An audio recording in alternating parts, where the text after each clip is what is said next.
Shalom, shalom, meus amores, tudo bem com vocês? Eu espero que sim. Hoje eu tô aqui para falar um pouquinho, fazer um outro vídeo, né, pro nosso grupo de leitura e meditação da Bíblia, que é o Teshuvá. Nós estamos no Evangelho de Jesus segundo Mateus. O capítulo que eu vou falar hoje é o capítulo 6. E tem muitas coisas para falar nesse capítulo, né? Um capítulo muito bom, com muitas informações. E eu quero, antes de começar a falar, eu quero me apresentar. Eu me chamo Sara, eu faço parte da Tropa de Elite de Jesus e nós temos esse grupo de leitura e meditação da Bíblia, que é um grupo que tem me ajudado a perseverar na leitura das Escrituras. E eu te convido a fazer parte, né, para fazer parte conosco desse grupo. E ele tem os vídeos, né? O vídeo esse que eu estou fazendo para vocês hoje tem reflexões, tem textos e realmente ele tem me ajudado muito a perseverar, a entender, a meditar na leitura das Escrituras. Amém? Então, se quiser fazer parte, mande uma mensagem, mande um direct, que vai ser uma alegria te colocar junto conosco nessa caminhada. Amém? Então, antes de começar a falar, eu quero orar com vocês. Amém? Vem orar comigo. Papai de amor e de bondade, eu te agradeço, Senhor, pelas Escrituras. Obrigada, Senhor, pela oportunidade de lermos as Escrituras, Senhor. Pela oportunidade, Senhor, de fazer esse vídeo, de ter, Senhor, esse grupo, Pai, na internet, que a gente pode conversar sobre os ensinos, que a gente pode meditar, que a gente pode relembrar, Senhor, tudo aquilo que Tu já nos falaste e tudo aquilo que Tu deixou para nós, Senhor, nas Escrituras. Obrigada, Senhor, pela oportunidade. Obrigada, Senhor, por mais um capítulo hoje que nós estamos lendo e meditando. Por favor, Senhor, nos ajude a entender, nos ajude, Senhor, a praticar, a viver aquilo que nós estamos aprendendo, Senhor. Nesse capítulo, Pai, que tem tantos ensinos importantes para nós, por favor, nos ajude a viver aquilo que Tu tens ensinado. Nos pegue pela mão, Senhor, e nos conduza pelos Teus caminhos. Eu te peço, Senhor, eu já te agradeço pela minha vida, te agradeço, Senhor, pela internet, te agradeço, Senhor, pelo aparelho eletrônico, te agradeço, Pai, por todas as pessoas, Senhor, que também vão ver esse vídeo. Te agradeço pela vida delas, Papai, e que elas também, Senhor, possam ler, entender, meditar, Senhor, na Tua palavra e que elas possam viver aquilo que elas estão aprendendo. Em nome de Jesus, Senhor, eu oro e te agradeço. Amém. Amém, meus amores. Vamos lá, então? Então, a versão que eu estou lendo aqui da Bíblia é a versão NVT, que é a nova versão transformadora. E o capítulo é o capítulo 6, que ele, na minha tradução aqui, fala assim: Ensino sobre auxílio aos necessitados. É uma continuação aí de uma série de ensinos, né, do próprio Jesus para nós, amém? Então, eu quero começar lendo já no versículo 1, que ele vai falar assim: Tenham cuidado, não pratiquem suas boas ações em público para serem admirados por outros, pois não receberão a recompensa de seu Pai, que está no céu. Depois o 3. Mas quando ajudarem alguém necessitado, não deixem que a mão esquerda saiba o que a direita está fazendo. Deem sua ajuda, 4 agora, deem sua ajuda em segredo, e seu Pai, que observa em segredo, os recompensará. Então, olha só, né? Não fique esperando que elogio das outras pessoas. Se preocupe com o que o Senhor ele está achando de você, né? Então, faça aquilo que o Senhor te pedir. Não importa, né, o que o outro vai achar, o que o outro vai dizer, se ninguém vai reconhecer que você está fazendo. O mais importante é o que o Senhor reconheça que você está fazendo, amém? Então, ajude. Mas não para ficar se mostrando, para ficar se achando melhor do que o outro, para dizer que você é bonzinho, né? Não para isso, mas para fazer a vontade do teu Pai, para manifestar, né, o reino do Senhor Jesus aonde você está. Amém? Então vamos lá. Depois ele vai falar sobre o ensino sobre a oração. E aqui eu quero ler com vocês o versículo 6, que vai falar assim: ó, Mas quando orarem, cada um vá para o seu quarto, feche a porta e ore a seu pai em segredo. Então seu pai que observa em segredo os recompensará. No 7. Ao orar, não repitam frases vazias sem parar, como fazem os gentios. Eles acham que se repetirem as palavras várias vezes, suas orações serão respondidas. Olha só. Então vamos orar, gente, né? Vamos orar, mas sem floreio. Tem tantas pessoas que não oram às vezes por outras pessoas, ou não oram em público, não oram, não oram porque tem vergonha, porque acham que não sabem orar, porque acham que não sabem falar. E realmente a própria palavra fala que nós não sabemos orar, mas é o Espírito Santo que leva, né, as nossas necessidades ao Senhor. Mas aqui ele fala, né? Não precisa ser floreado. O Senhor, ele quer saber o que tem em nosso coração, ele quer ouvir a nossa voz. Ele quer ouvir como a gente sabe falar, né? Não adianta ficar me enchendo de floreio, me enchendo de palavras, sendo que eu não sou assim. Seja você como seu pai, né? Não minta, porque ele te conhece, né? Então, não adianta a gente querer ser mais ou se mostrar sendo mais ou sendo menos, né, do que nós somos, porque o Senhor, ele nos conhece, amém? O Senhor, ele quer que a gente seja verdadeiro, né, com ele. Ele quer que o nosso coração esteja com ele, esteja nele, esteja apontado, né, apontando para ele, amém? E depois lá no versículo 8, ele vai falar assim: não sejam como eles, né, os gentios, pois seu pai sabe exatamente do que vocês precisam antes mesmo de pedirem. Então, olha só. Ah, mas aí vocês podem falar, né? Mas então por que precisa que eu ore se ele já sabe que eu preciso? Porque ele quer relacionamento, né? Imagina se o seu filho, você sabe do que ele precisa, né? O seu filho tá ali no quarto dele e você sabe que ele precisa comer, você sabe que ele precisa se vestir, você sabe, né, disso, você sabe das coisas que ele gosta, do que ele precisa. Mas é tão bom quando ele vem falar contigo, né? Quando ele vem falar com a gente, comigo, o meu filho, falando aquilo que ele quer, falando, é bom, é gostoso ouvir a voz dele, a forma dele falar, o jeito dele falar. E é assim o Senhor, é porque ele quer relacionamento, né? Ele quer ter essa troca, amém? Vamos lá. E daí ele vai começar a ensinar ali a oração, né? A oração do Pai Nosso, que é, né, uma forma linda de orar. E a oração do Pai Nosso, ela inicia engrandecendo o nome do Senhor e estabelecendo o seu lugar de honra, né? Na nossa vida, na nossa família, na nossa casa, né? Em nós, né? E ela termina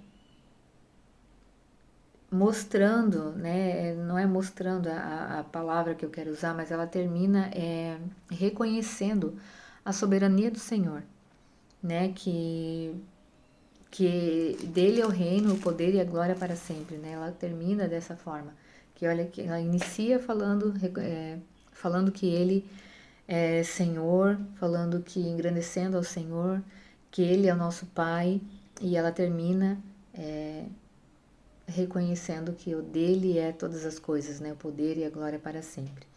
Então, que nós a gente consiga extrair isso dessa oração, entender isso dessa oração do Pai Nosso e aplicar no nosso dia a dia, né? Aplicar isso reconhecendo, estabelecendo a soberania do Senhor, reconhecendo a soberania, estabelecendo o reino dele nas nossas orações, amém? Reconhecendo, sim, ele é o nosso Pai, mas ele também é dele, é todo o reino, é o poder e a glória para sempre, amém?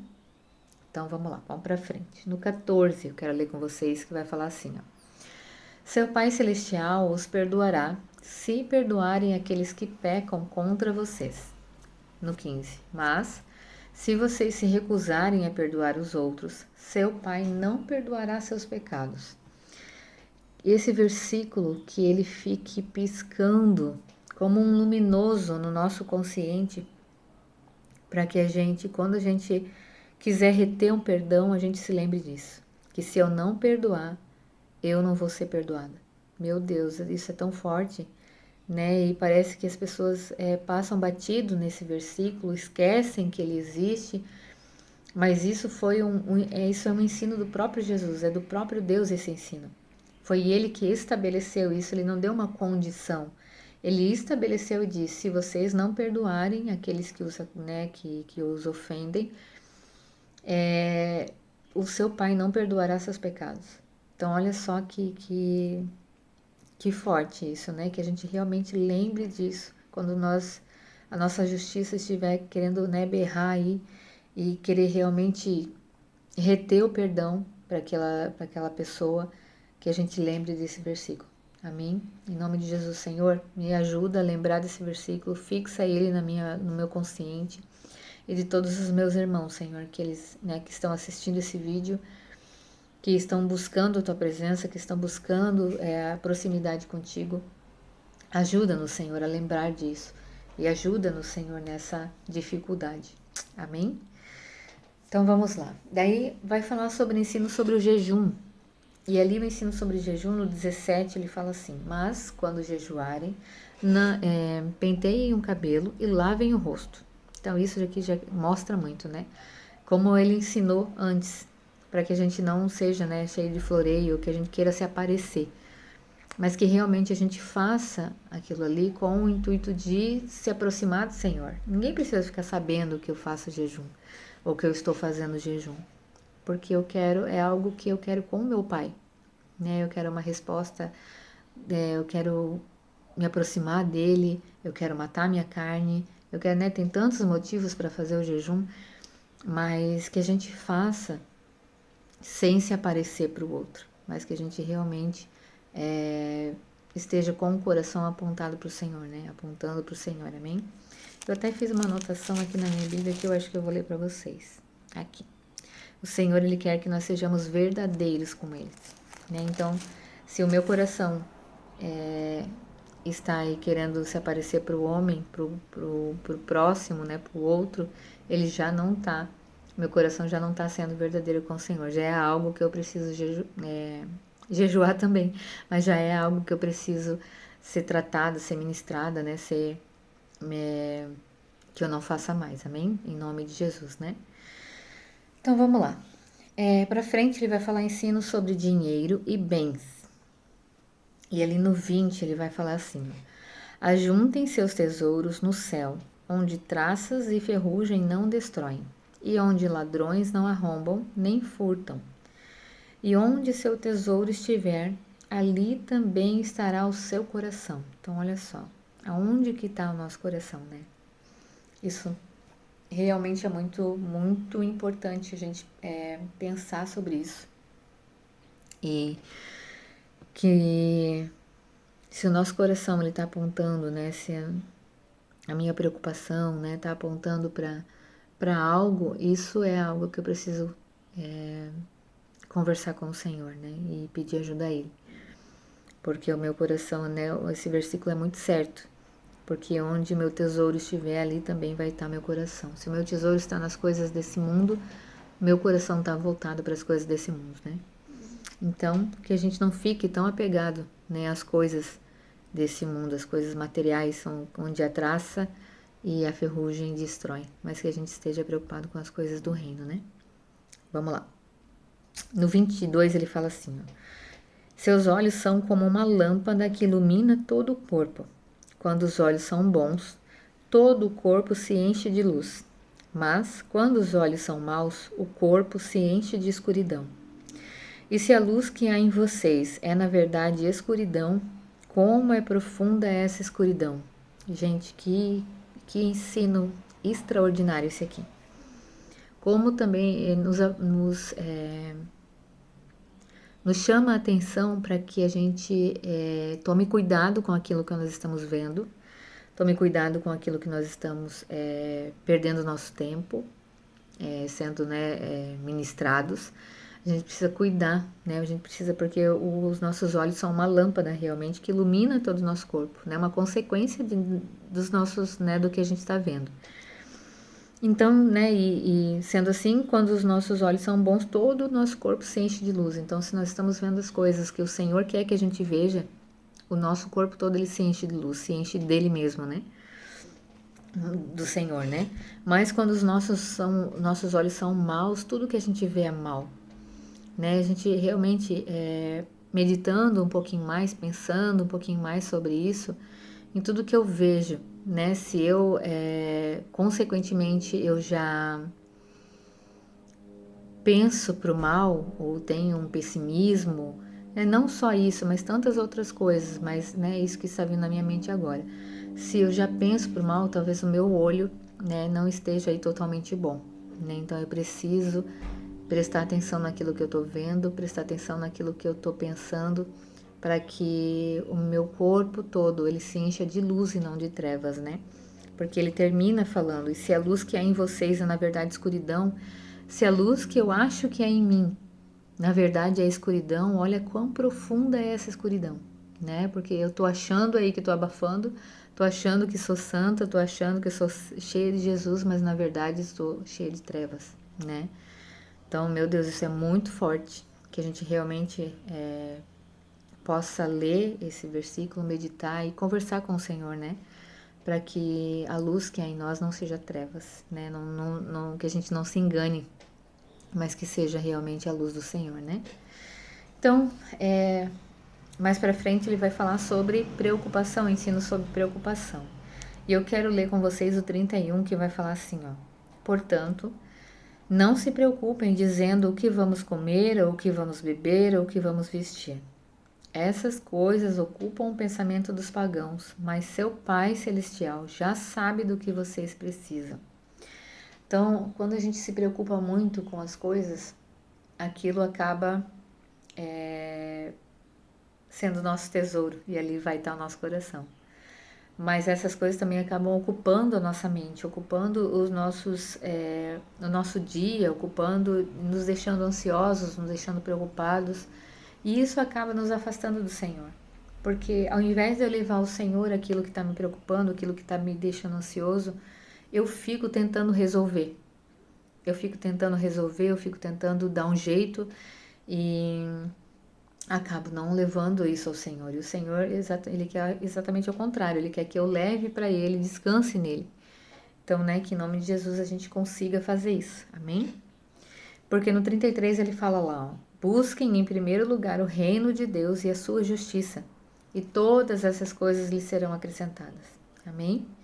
Então, que a gente coloque os nossos olhos, né, eu falo por mim, e né, cada um de nós, que a gente coloque os nossos olhos nas coisas do Senhor, naquilo que é eterno, naquilo que a traça e a ferrugem não destrói. E depois o Senhor vai acrescentando, porque Ele sabe daquilo que nós precisamos, amém? E para finalizar esse versículo, né, que é assim a cereja do bolo: portanto, não se preocupem com o amanhã, pois o amanhã trará suas próprias inquietações. Bastam para hoje os problemas deste dia. Aqui, né, ele já finaliza, né, dizendo: não fiquem ansiosos, porque basta para esse dia as preocupações deste dia, que já são tantas, né? Então, meus amores, este é o capítulo 6 do Evangelho de Jesus segundo Mateus. Espero que eu tenha ajudado vocês na leitura.